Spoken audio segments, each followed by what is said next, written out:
Bharatiya Janata party నాయకులకి వేదిక మీద నుంచి విజ్ఞప్తి చేస్తున్నా. ప్రతి 3 నెలలకు ఒకసారి ప్రధానమంత్రి దగ్గరికి వెళ్తున్నా. ప్రతి 10 రోజులకు ఒకసారి కేంద్ర మంత్రుల దగ్గరికి వెళ్తున్నా.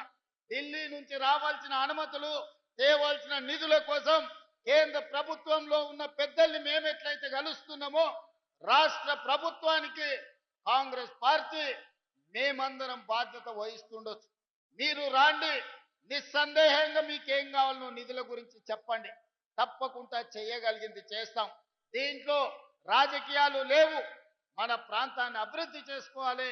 మన మీద విశ్వాసం ఉంచి మనకు ఓట్లేసిన ప్రజలకు మేలు జరగాలి అనంటే ఎమ్మెల్యేలు, ఎంపీలు ఆ ప్రాంతానికి సంబంధించిన సమస్యల్ని ప్రభుత్వం దృష్టికి తీసుకురావాలి. చాలా మంది అంటుంటారు నరేంద్ర మోడీ గారిని పదే పదే రేవంత్ రెడ్డి గారు కలుస్తుంటారని. నరేంద్ర మోడీ గారు నాకు బంధువేం కాదు. నరేంద్ర మోడీ గారితో నాకు చుట్టరికమేం లేదు.